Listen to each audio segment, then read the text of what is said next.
Shabbat Shalom. Good morning, everybody. Walter, it's a pleasure to meet you, although meeting you under these circumstances for the first time is a little bit odd, but we're all getting used to odd encounters, I guess.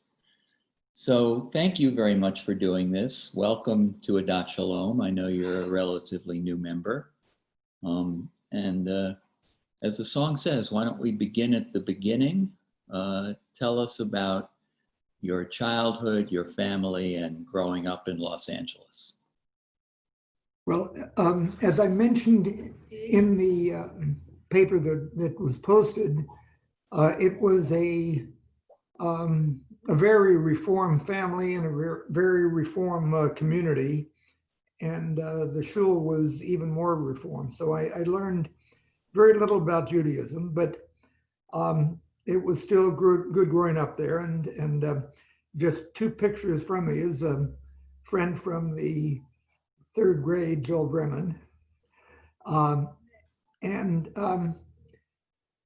I went through school there, went to college, left after college to go to business school.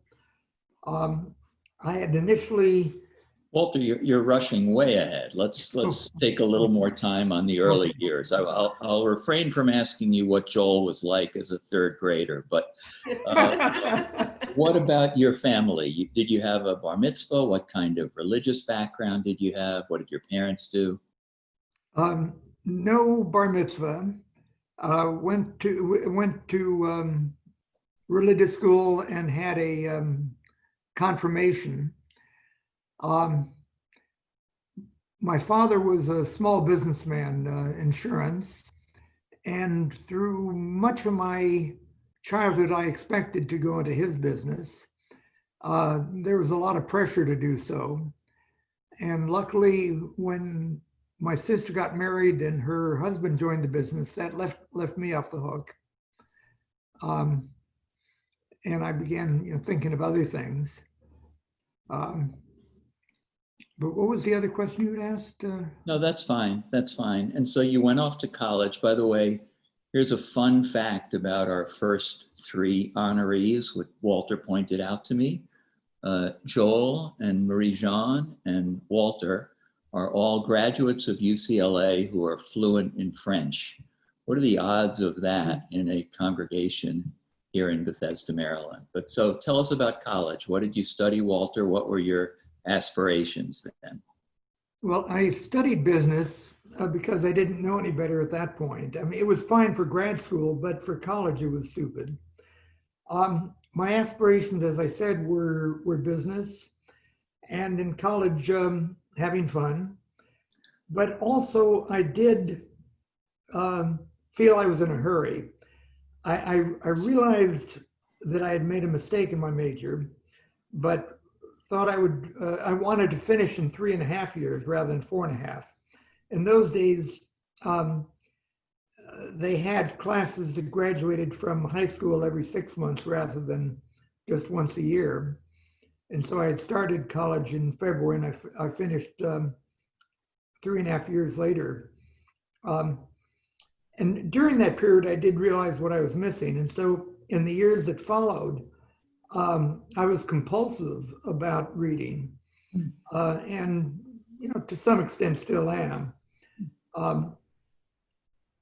If you had to do it all over again, what would you have majored in? Probably history. I would say either history or economics.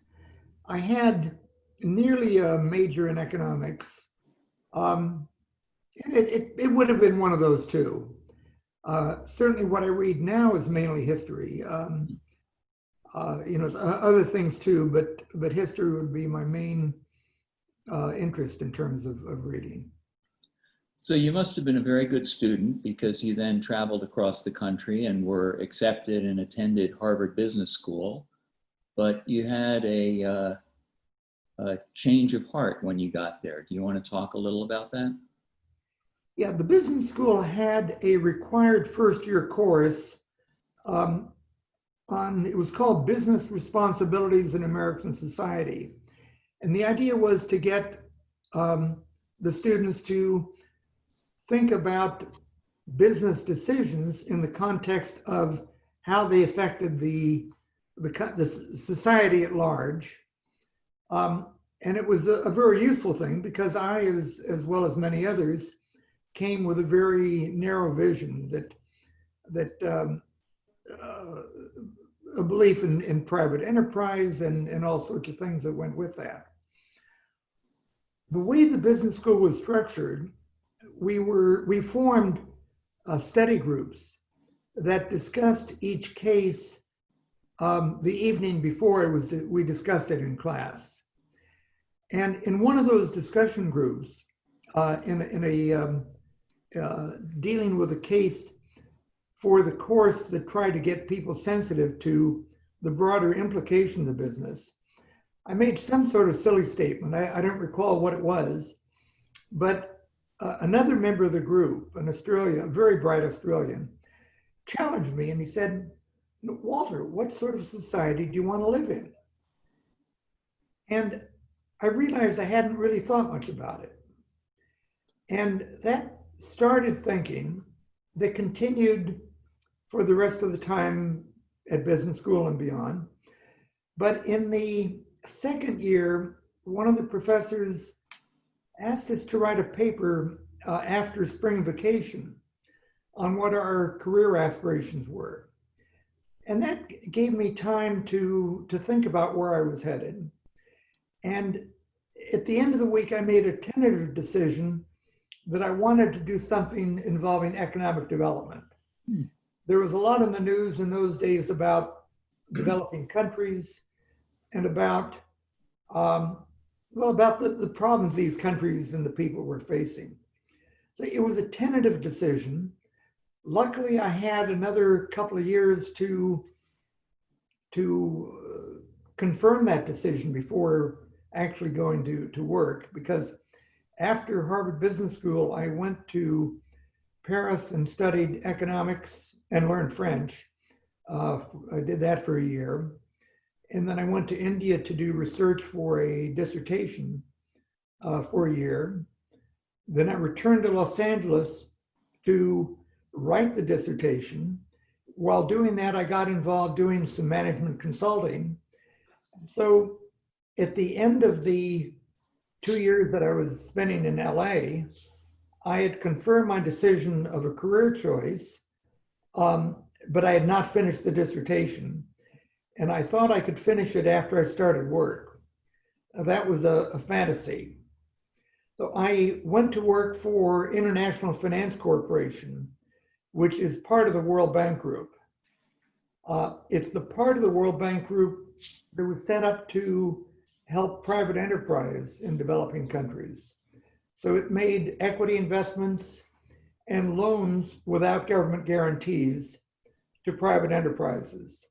These were typically, what we would call small enterprises, let's say where we would make an investment of $1 million or more. By the time I left, or actually by now, IFC probably may make an investment of as much as 100 million in a single enterprise. But when I was there, it was basically from about 1 million to 20 million. No, when actually, by the time I left, it was up to maybe 100 million. But that involved a lot of travel, mainly to Africa for the first 20 years, where I handled investments. This meant identifying projects we could finance,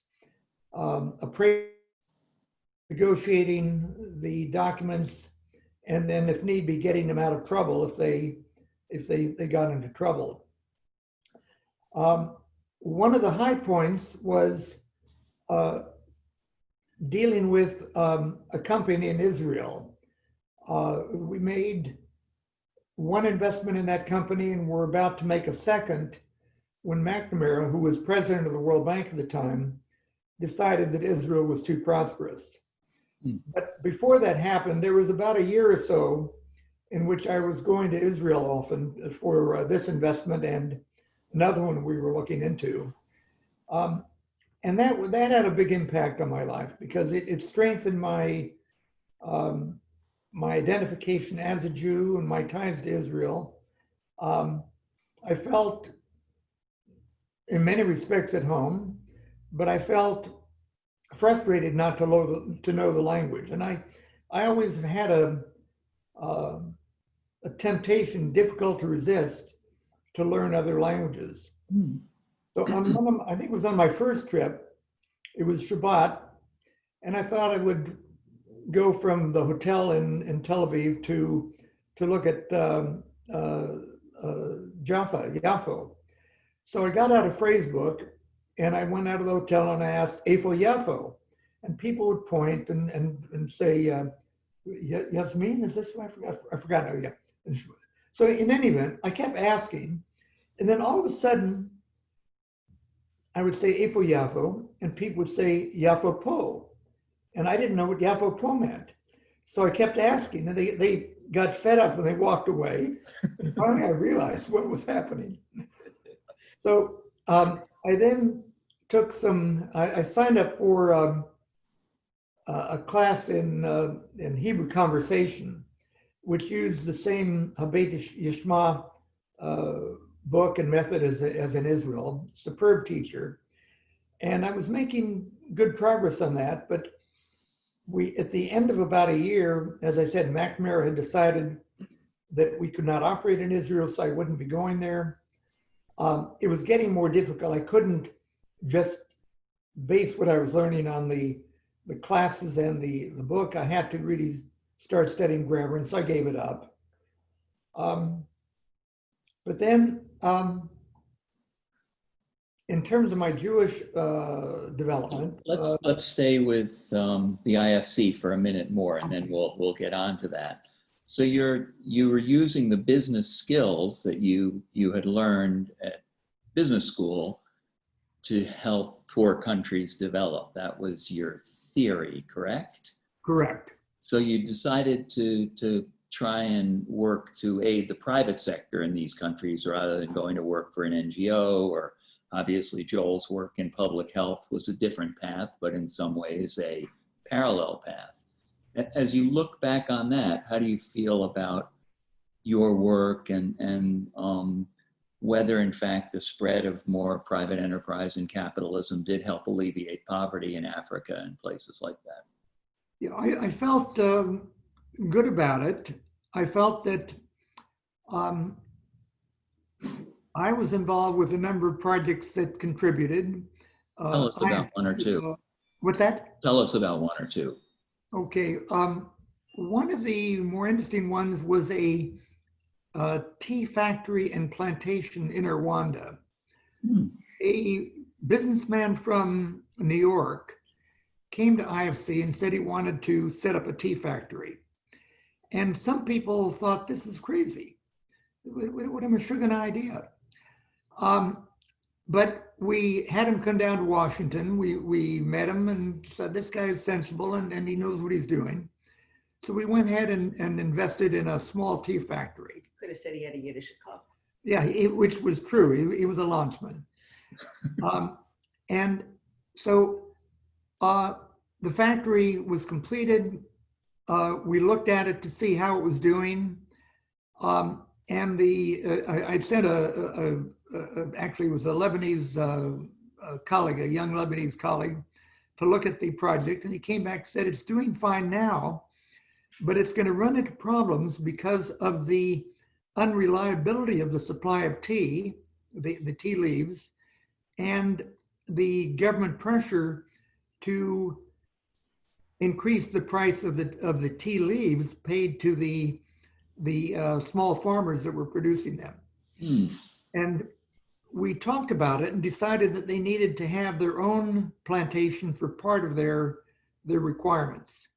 So we made a second investment to develop a plantation. That was completed. They had, when the plantation started yielding leaves they could harvest, the company made a lot of money. And then the Civil War and the genocide started, and everything was destroyed. But the entrepreneur came back and started again, Mm. And he built it up. And I looked yesterday out of curiosity online, and it has expanded. It now has 3,000 employees. It buys tea leaves from 3,500 farmers. Not only does it have the plantation and the factory, but it has a guest house for tourists. That there are 10 rooms for tourists to come and visit the plantation and use that as a base to see Rwanda. I found out also that this company has done a lot environmentally. It's done a lot for the local people. It's provided education, improved roads, done a lot to improve the environment, and it's gotten all sorts of awards for what it's done on the environment. So it was an interesting and very gratifying case that where we helped. Interesting in terms of the entrepreneur. He was a very interesting, a wonderful guy. Interesting in terms of what the company went through, and in terms of what it ended up doing. Mm. Another example was when a Zambian businessman came to us and said he wanted to build a paper mill. We realized that he didn't have the resources for a project that large, and the Zambian economy wasn't big enough for a paper mill. But we knew a company in Pakistan. We had dealt with them before, and we asked them to provide some people to look at the Zambian market to see what else this entrepreneur could do.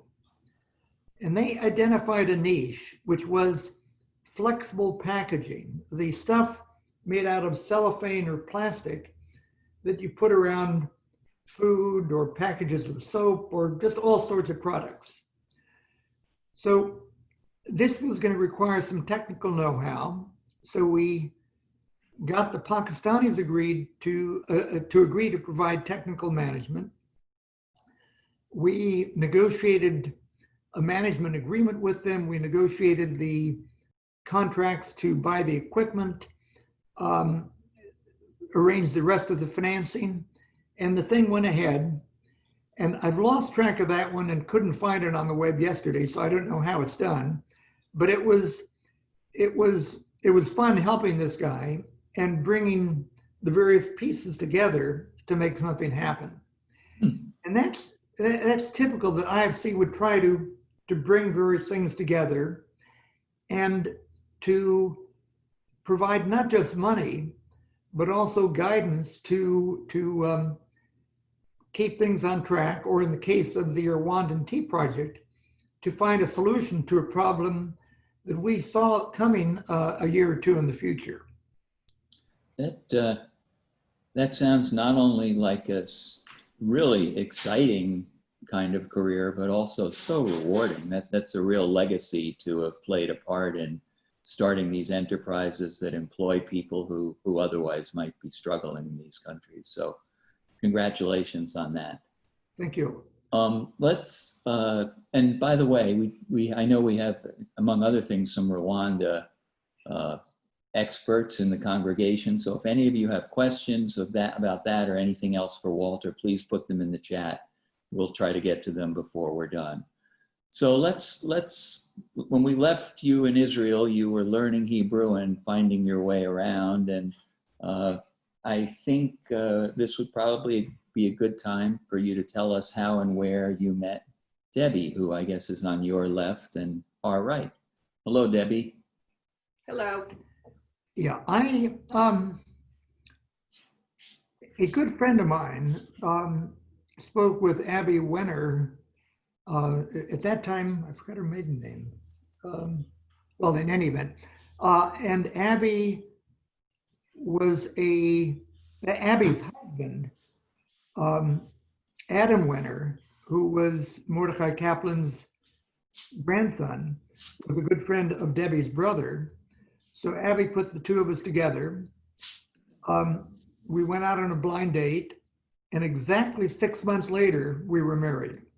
And when and where was this? We met in the DC area. I was on the Capitol Hill. Debbie was in Virginia. And then we married, and this was in 1981.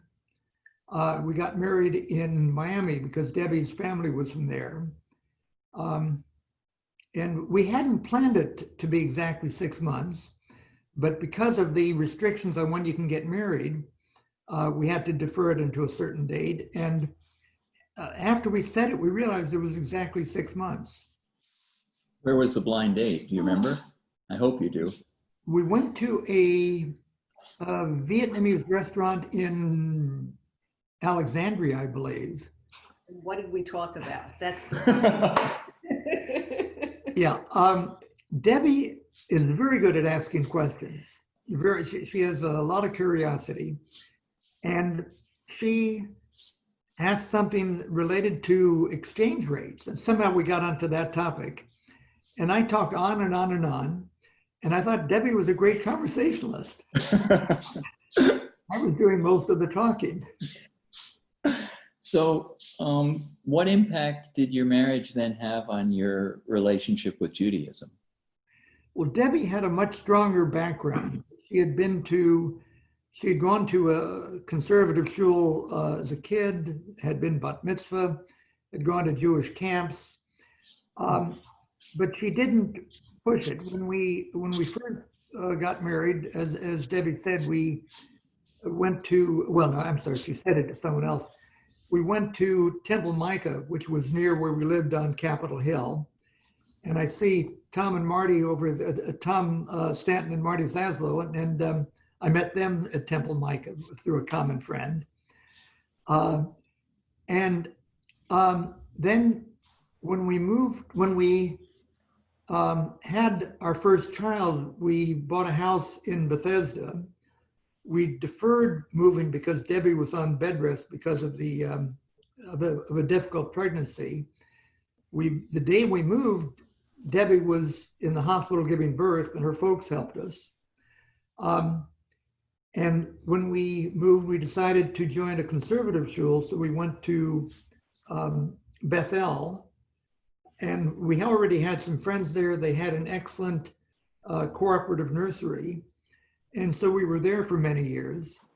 And one thing that kept us there was that for the high holidays, we could walk down to Whitman for services, which was very nice and convenient. And I could even pretend for a day that we were from, that we weren't driving.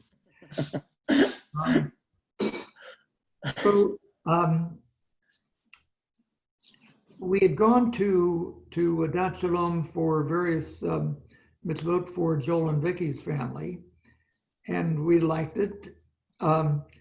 We enjoyed Fred's officiating at Johanna and Tommy's wedding at Migdal David in Jerusalem.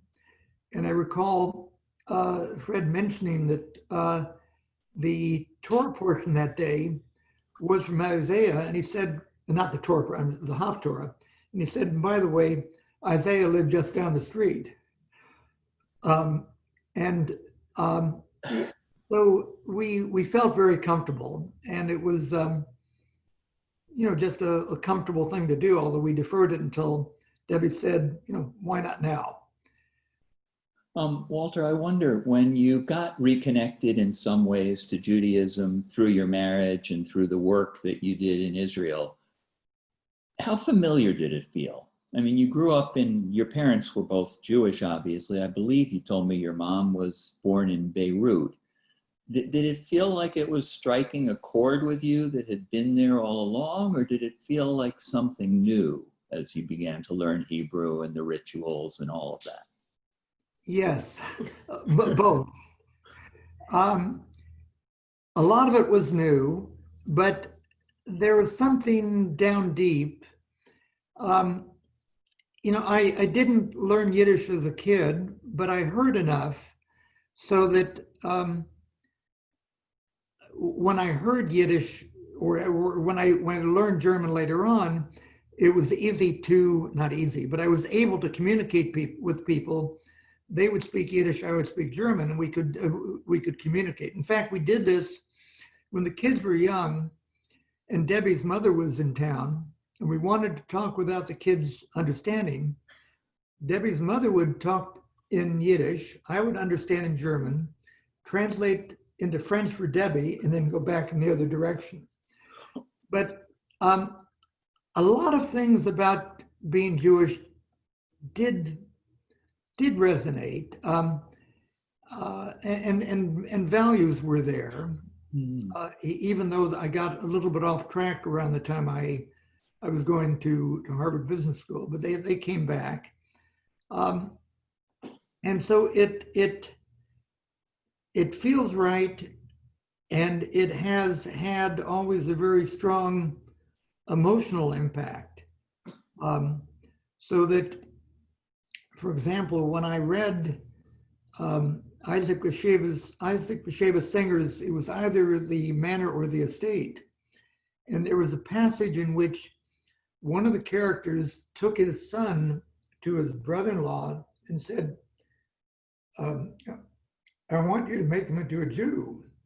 That's something that's always resonated very much with me. And you can hear it a little bit in my voice that it makes me emotional. So there were a lot of emotions involved. About to hear Bobo's story. Oh yeah, another story that Debbie just mentioned. After I retired from IFC, I was still doing, no, this was before I retired, I'm sorry. Yeah, I was in Tanzania visiting an IFC client. And he and his wife took me to dinner at another plantation nearby. And during the course of the meal, they served pork. I was about to cut into it, and one of the other guests, a Mr. Goebbels, said, Mr. Cohn, you eat pork. And I felt so horrible that someone named Goebbels should raise that I gave up Trafe after that. It really, it just had an impact. I just couldn't take that idea. I guess, also a tremendous impact was the Holocaust.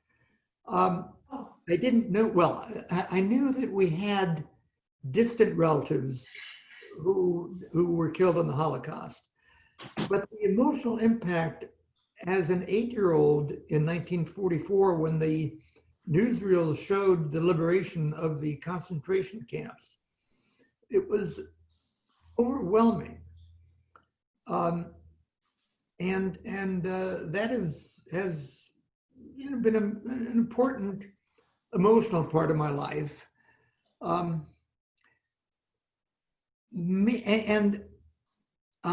Often when it comes to little things rather than the numbers, it's hard to react to 6 million, just as it's hard to react to the numbers about COVID-19. But when I went to Mauthausen in Austria a number of years ago, it was only when I got to the things of individuals that the emotions became overwhelming. And I think that's often the case, that it really is when you see things relating to individuals that it becomes meaningful. Now you and Debbie have 2 grown sons. Do you want to tell us about them and your family now? I don't remember if you have grandchildren yet or not. Not yet. We have 2 sons. Jacob and his wife Gwen live within walking distance of Adat Shalom. And my guess is that at some point they will probably become members.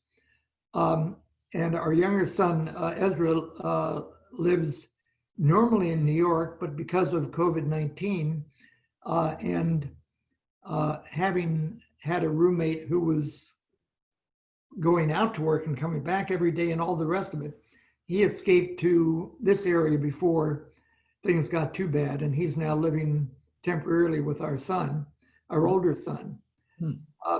They're married, correct, or not? The older son is married, the younger son is not. So he's Jacob is your older son. Yeah, who Jacob lives is the in older one, Bethesda. Ezra is the younger one. And they may be on here. I suspect so, but I don't see them right now. And Jacob, well, actually, both of them spent time overseas. Jacob in Peace Corps, Ezra as a Fulbright English teacher in Indonesia. Wow. And they are, very much very worldly for their age. When I was a kid, I didn't go out of the state of California, aside from the bullfights in Tijuana, until after grad school. But by the time they were through high school, they had been probably to a dozen countries at least, and they've traveled a lot on their own since then. And we're very proud of both of them. And very pleased with how they've developed. Both of them have a strong Jewish identification. I think Rachel has a question. I just wanted to say, your daughter-in-law Gwyn wrote in the chat, they are on with us, and only because there's all these screens and all these wonderful people listening in. We'd love to say hello if it's not too intrusive, Jacob and Ezra and Gwyn. If you would just unmute and say hello so we could find you. Hello. There. Thank you. Jacob, Ezra's the one with the red hair, and Gwen is walking around the table. That's Gwen behind me. Great. Thank you so much for joining us this morning. Yeah, They're so great nice. kids. The three of them are just great kids. That's wonderful. All right, I have one question here from one of our Rwanda travelers for you, Walter. And again, if other folks have questions, please post them in the chat. He says, I've stayed in a cabin on a tea plantation in Rwanda in 2015, adjacent to the Nyungwe Forest National Park in the southwest part of the country. Is this the property that you spoke of? I'm not sure because I forgot the little I knew about Rwandan geography, but it is probably the case. By the way, one other interesting thing about that company is that not only was the property destroyed during the genocide, but a lot of the managers who were from the wrong tribe were killed. So after it was all over, they had to start from scratch and train new local managers. Why don't you name the company? Because the person who Yeah. raised the question might Yeah. recognize that. Yeah, good point. Yeah, the company was Sorwate, Société Rwandaise de Thé, Sorwate. I want to ask you then also, you've been retired for a while, you consulted. If and when we get through this world we're in now, what are your plans? What are your current aspirations? We shouldn't only look back with these interviews, we should look forward too.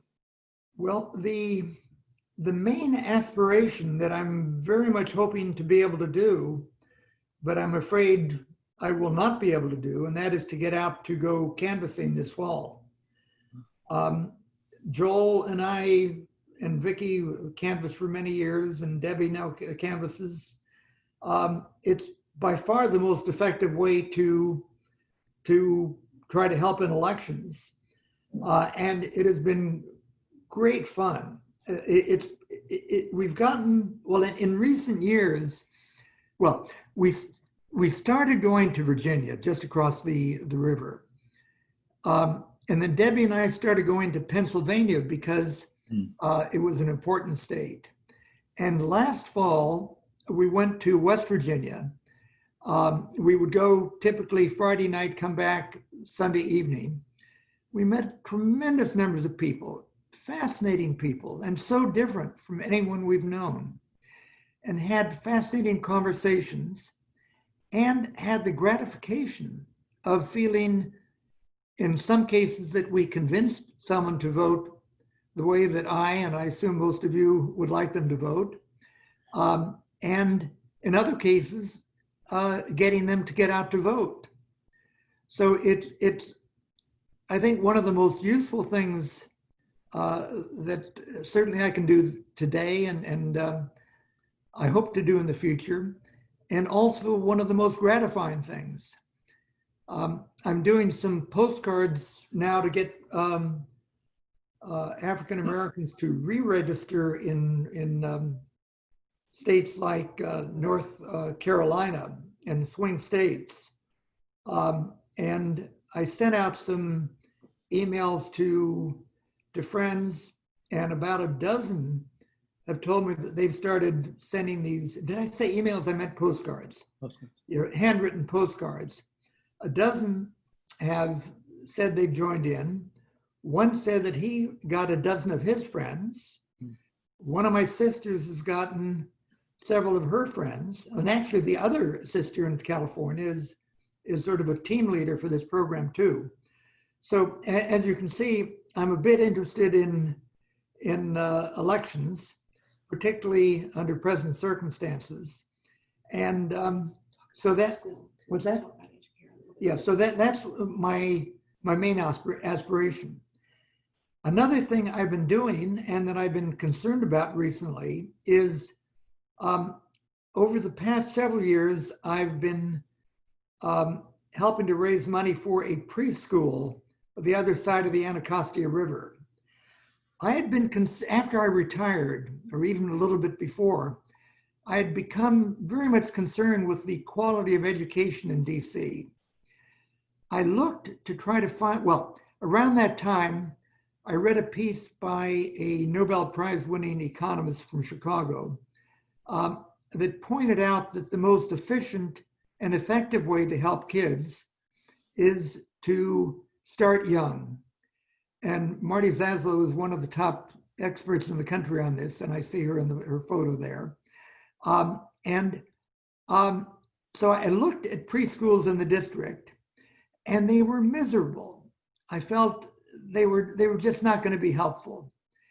And so I put it aside, but eventually I found that Educare, a group from Chicago that has a number of schools around the country, preschools, was coming.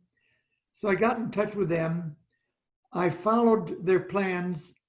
And when they finally set up the school and got themselves a good manager, Debbie and I contributed. And then I brought in a number of other contributors through the World Bank Community Connections Fund, where there are matching grants. And so we've been putting together, I think this is about $65,000 a year that goes to the school, with including the matching grant. I've been very much concerned in recent days because I know that these kids are not able to go to this preschool, and they're going to lose a tremendous amount. And this is a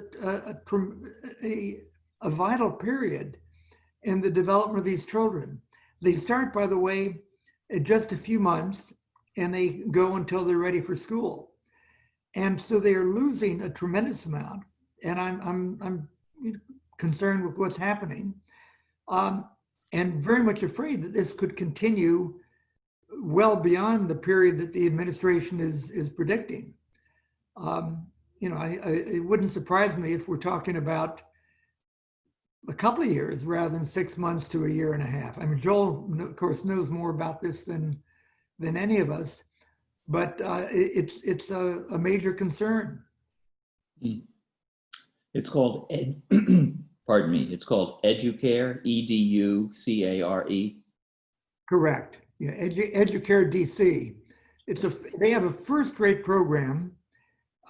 You can see things on it about it online, and they have a first-rate staff. One of the interesting things, by the way, is that they are now going beyond the walls of the school itself because they're limited in the number of kids they can take. So they're providing training and guidance to other preschools in the DC area to improve the overall quality. And that's something that I was hoping they would do from the outset, but it took a while for them to get things under control at the school itself. They had a couple of false starts in their initial chief executive. And tying it back to my work at IFC, one thing I had learned is that if you don't have management, it's not going to work. And so I waited until they had the right person to manage the Educare DC. And then Debbie and I went ahead and started contributing and got them qualified for this World Bank program.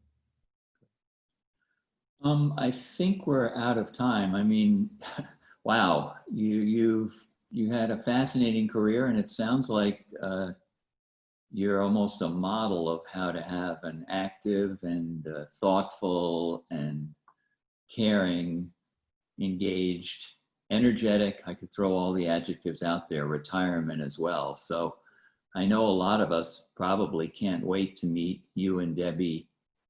Well, we are, I was going to say face to face, person to person, in real world, when we all get back to a Dutch Shalom, whenever that's going to be. So Debbie, thank you for being with us. And Walter, thank you so much for sharing your story.